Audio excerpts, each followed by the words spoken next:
Hey there, guys. Welcome back to Goetia. Can I go just down through the wall? I can just go through the... Cool, I could just... I appreciate that. So you could just go through the roof. But now that I already went upstairs, let's go... His safe haven. Everything's so inconsistent. Maybe I should find more hints about what's going on before I see him. Where else will there be hints? Okay, let's go back upstairs then. I don't think there's anywhere else I can go. Unless there's something here.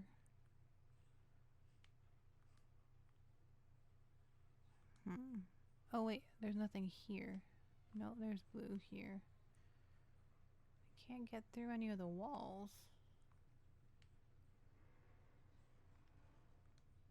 Am I missing something?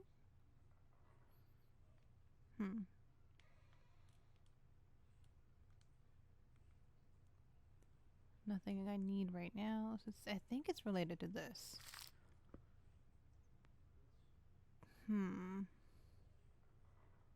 Like, I don't understand this at all.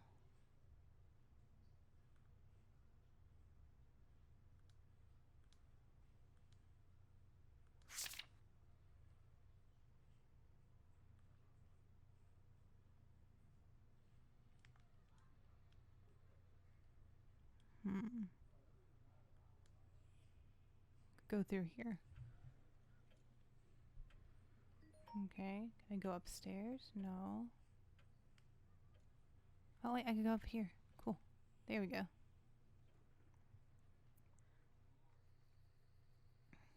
Alright.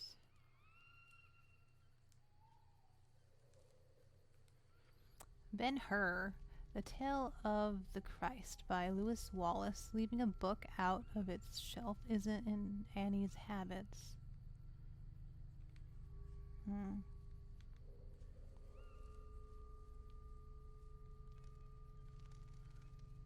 It was here. I fell out of this window.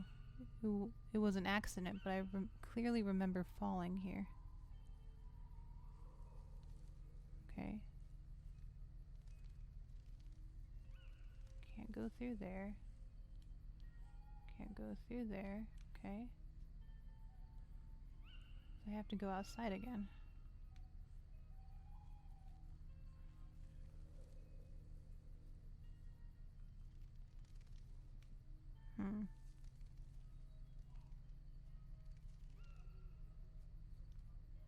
There's nowhere else to go.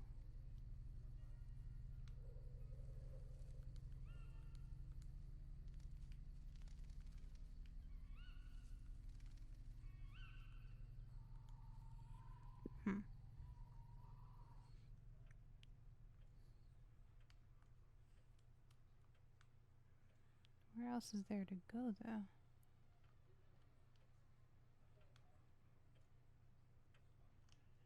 I think I checked everything else.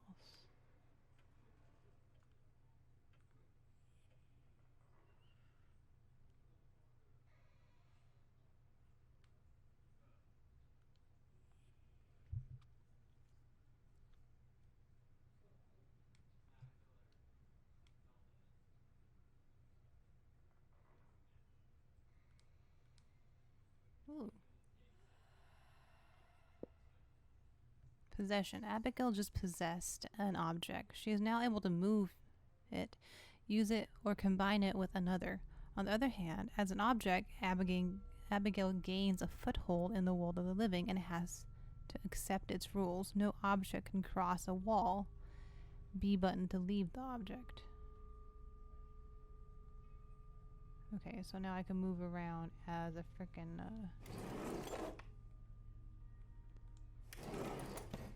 as a floating thingy. Okay. Okay. Interesting. What does that mean? What can I do now?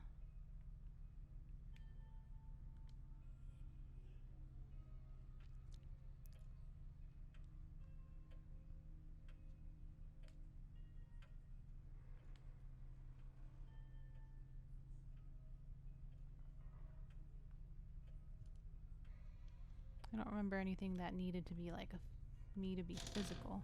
Oh, I can open doors. Interesting.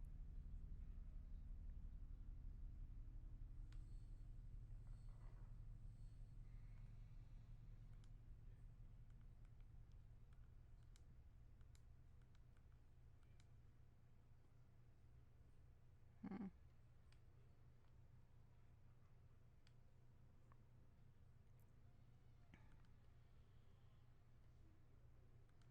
Like, is there a place that I would need to be the Virgin Mary?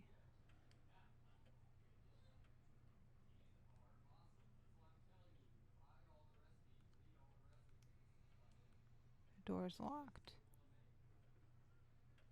Okay.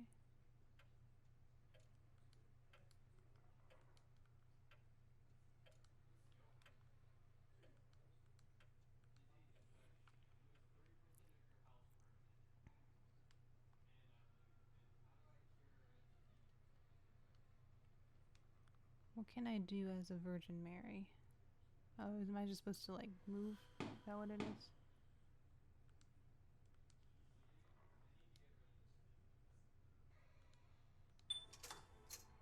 Huh.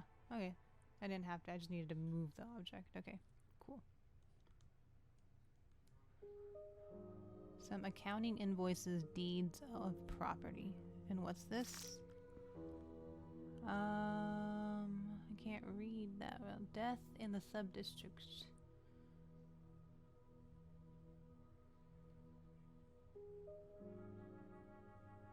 Case. Certificate. It's kind of hard to read. October 1939. Abraham Edward Christopher Blackwood, 76, professor. So her dad's dead, I think.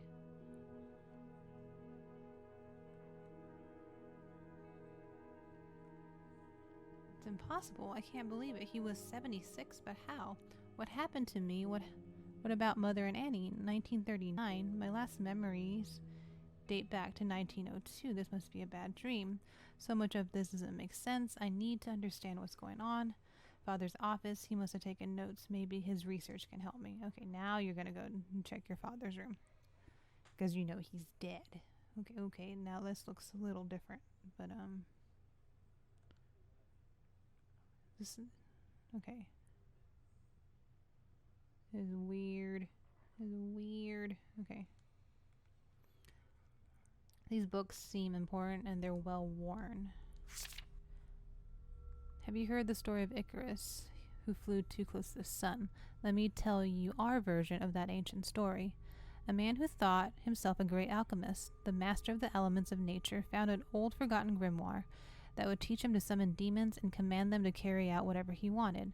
Now this man gained this power by following the lead of those before him. That is to say, he had used the results from experiments performed by other masters to appear wise to those around him. However, while he was good at applying that which he had learned from others, his ability to think on his feet and to reason was lacking. This man loved a woman whom he had never spoken to. He watched her from afar, admiring her beauty and dreaming of what it would be like if she was his wife. He spent so much time in the world of fantasy, where she was his, that his obsession had started to take a toll on him. He couldn't sleep, eat, and became isolated from his friends. The directions in the book were clearly laid out, and because of his adeptness at following instructions in his alchemical manuals, he thought he would master demons as quickly as he mastered alchemy. Out of desperation for this woman, he summoned a demon named Belith, who it was said could create love between man and woman. Sensing his desperation, the demon came to his summons, and the man was sure that it was his skill that brought Belith to him so quickly. He commanded the demon to bring his love to him, with haste and without harm befalling her. The demon laughed, saying it was an easy task, as the woman felt the same way about the man, but he would require a single action from the man to ensure success. Ecstatic, the man agreed to do whatever Belith needed to accomplish the task. The demon dictated a love letter to him, telling him to send it to his love. on a specific date using the exact words he gave him. After the man dismissed the demon, he immediately wrote the letter that Belith had dictated to him, word for word, and set it aside, waiting for the appointed day to mail his note.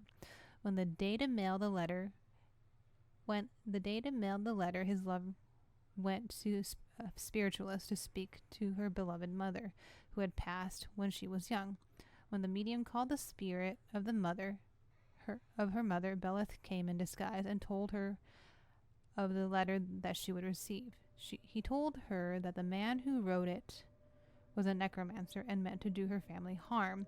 Knowing exactly what the man had written, Belith easily scared off the man's love and destroyed his reputation in the process.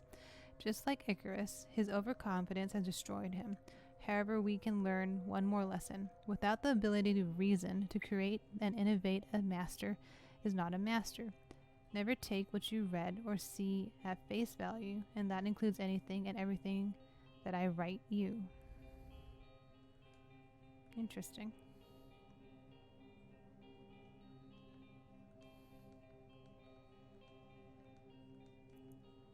This one looks different. The building of and renovations of churches. I think I remember hearing about a chapel in the woods near the manor. Okay. Books about magic, not science, I'm familiar with. Not a science I'm familiar with.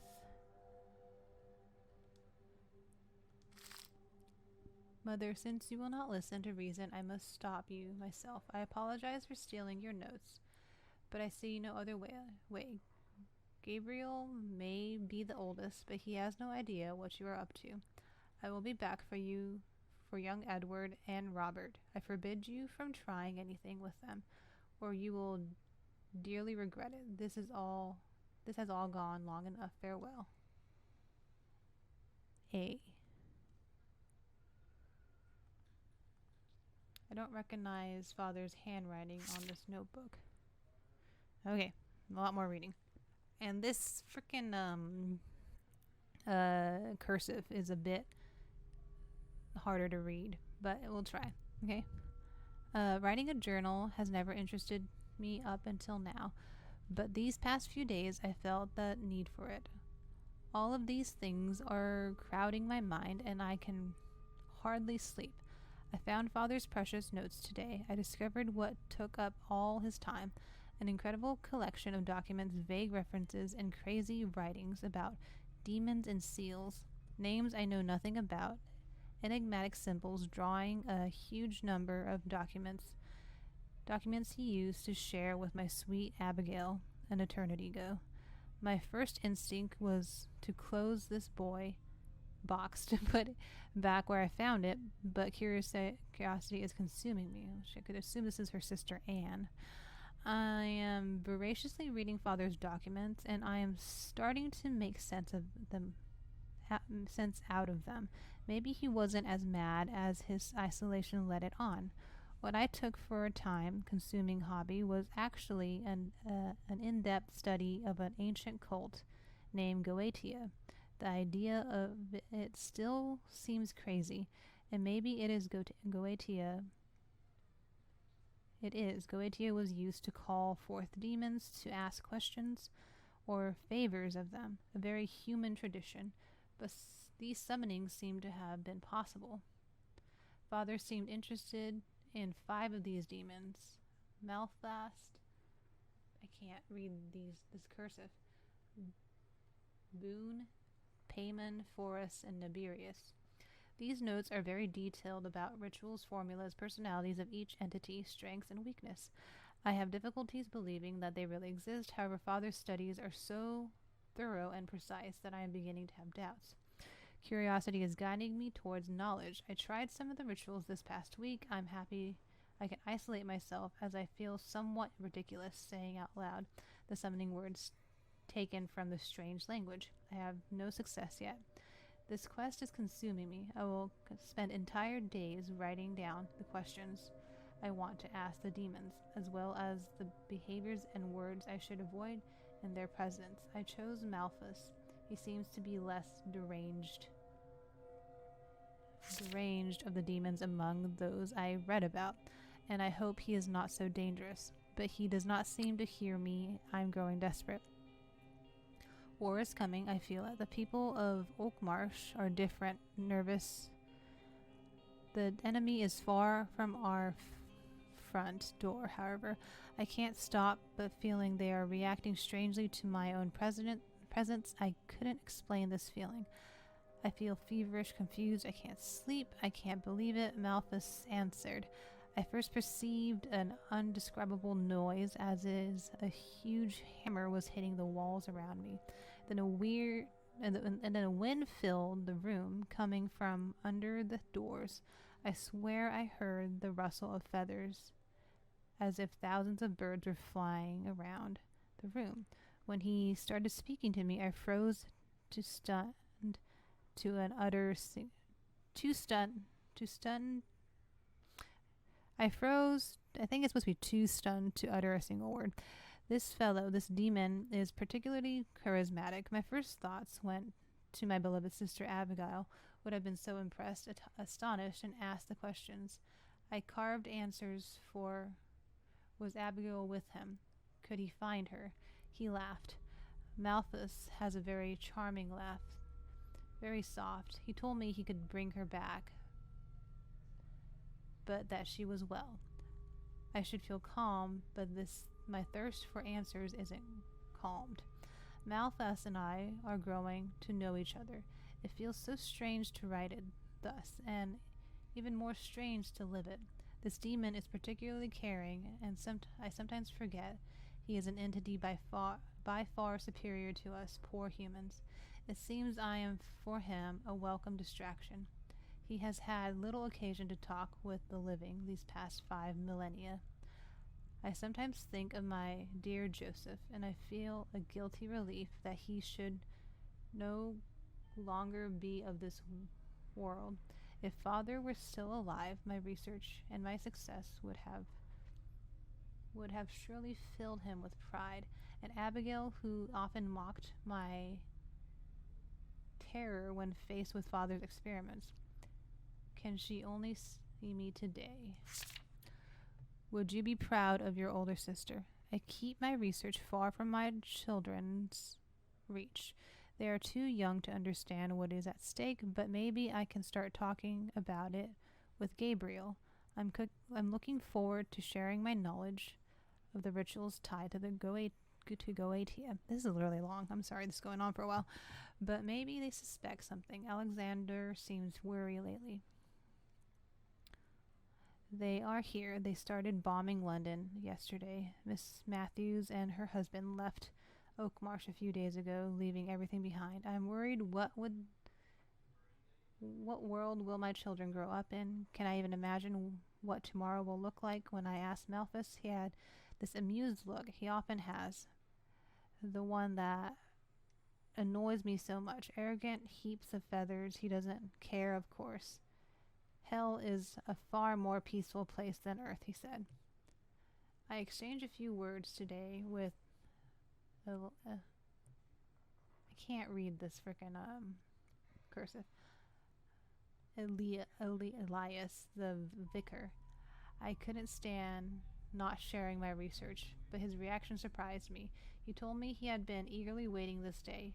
Who often than me could know so much about this subject? The vicar offered me his help.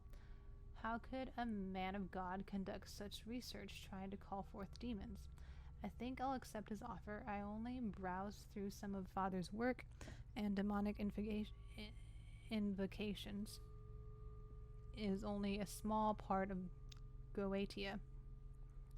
And I can't count on Malthus, who refuses to answer my questions on the subject, but that malicious bird can laugh as much as he wants. I'll get my answers.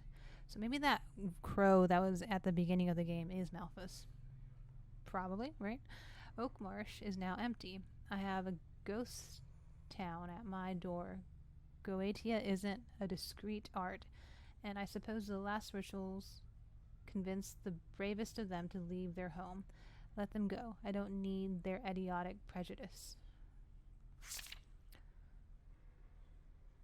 When our enemies will be at our doors, at least I will have something to welcome them with.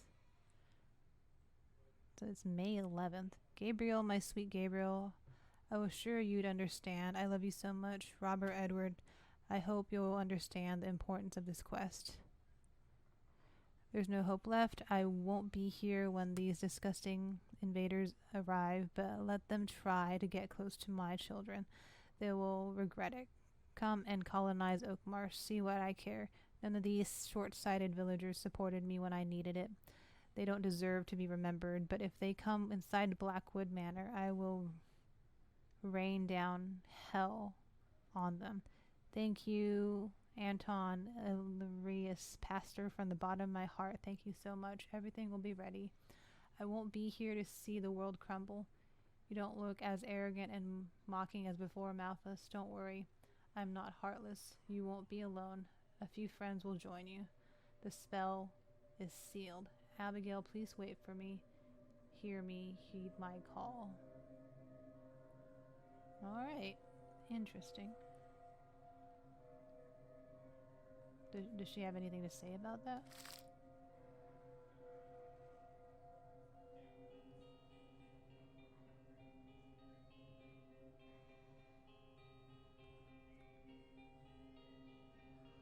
Huh. Okay. Well, that was a lot to unpack, so I'm gonna stop here and then we'll continue on the next episode. And so join me in the next episode of Goetia, where we're probably gonna find out more about Abigail's interesting sister, Anne. Alright.